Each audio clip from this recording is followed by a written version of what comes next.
എല്ലാവർക്കും നമസ്കാരം. ഇന്ന് പ്രാണായാമങ്ങളിലെ പ്രധാനപ്പെട്ട ഐറ്റമായ കപാൽഭാതി പ്രാണായാമത്തെക്കുറിച്ചാണ് നമ്മൾ ഡിസ്കസ് ചെയ്യുന്നത്. ശരീരത്തിൻ്റെ എല്ലാ ഭാഗങ്ങളിലേക്കും ഓക്സിജൻ എത്തുവാനും അതോടൊപ്പം തന്നെ കാർബൺ ഡൈ ഓക്സൈഡിനെ പൂർണ്ണമായും പുറത്തേക്ക് കളയുവാനും ഈ പ്രാണായാമം നമ്മളെ സഹായിക്കുന്നു. കൂടാതെ ഈ പ്രാണായാമത്തോടൊപ്പം മണ്ഡൂകാസനം ചെയ്തു കഴിഞ്ഞാൽ ഡയബറ്റിക് അല്ലെങ്കിൽ ഷുഗർ നിയന്ത്രണ വിധേയമാകും. ശരീരത്തിൻ്റെ വണ്ണം കുറയ്ക്കുവാനും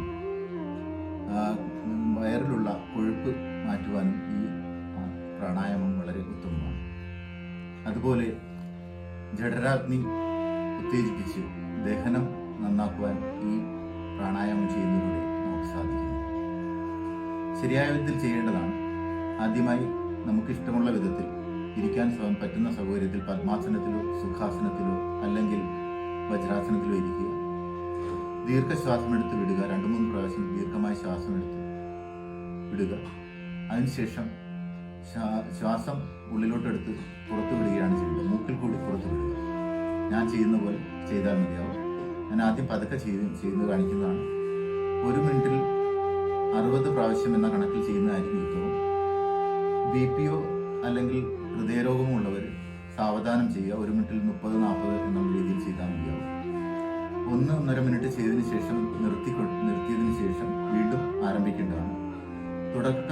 തുടക്കത്തിൽ ഇത് 3-4 മിനിറ്റ് ചെയ്താൽ മതിയാവും. ശീലിച്ചവർക്ക് ഇത് 5 മുതൽ 10 മിനിറ്റ് വരെ ചെയ്യാവുന്നതാണ് ഡെയിലി. എല്ലാ അസുഖങ്ങൾക്കും ലാഭദായകമായ ഒരു പ്രതിവിധിയാണ് പ്രാണായാമം. നമുക്കിനി അതിലേക്ക് കിടക്കാം. ആദ്യമായി ദീർഘശ്വാസം എടുത്ത് പുറത്തേക്ക് വിടുക.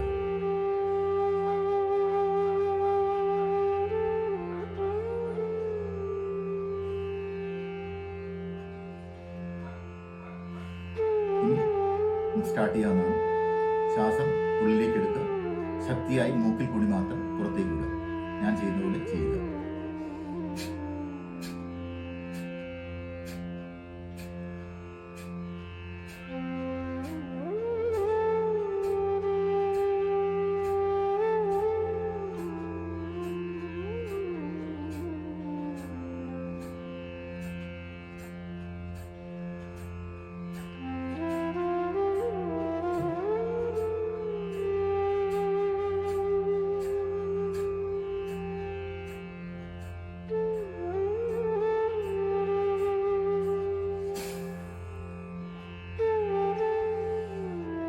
ലാസ്റ്റ് മുഴുവൻ ശ്വാസം പുറത്തേക്ക് വിട്ട് പുറത്തേക്ക് എടുക്കുക. നമ്മുടെ കൈ ഇങ്ങനെ മൂക്കിന് ഫ്രണ്ടിൽ വെച്ച് നോക്കിക്കഴിഞ്ഞാൽ കൈയിലേക്ക് നമ്മുടെ ശ്വാസം ശക്തിയായി വന്നിടിക്കുന്നത് മനസ്സിലാക്കും. ഷോൾഡർ ഇങ്ങനെ ഇളക്കാതെ വയറിൽ മാത്രം കേന്ദ്രീകരിച്ചുകൊണ്ടായിരിക്കണം നമ്മുടെ ഈ ശ്വസന പ്രക്രിയ ചെയ്യേണ്ടത്. ഒന്നുകൂടി കാണിക്കാം. കൈ നിങ്ങൾ ഇങ്ങനെ വെച്ച് നോക്കിയാൽ നിങ്ങൾക്ക് അറിയാൻ പറ്റുന്നതാണ്.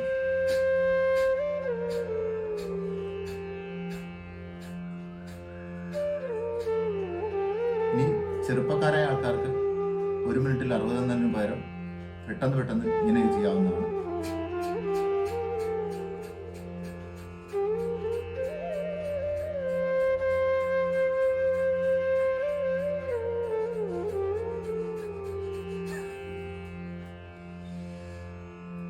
നമ്മുടെ ശ്വാസം എടുക്കുന്നതിന് ബുദ്ധിമുട്ടുണ്ടാകുന്ന സമയം ആകുമ്പോൾ നിർത്തിയിട്ട് ദീർഘശ്വാസം എടുത്ത് വീണ്ടും ചെയ്യുക.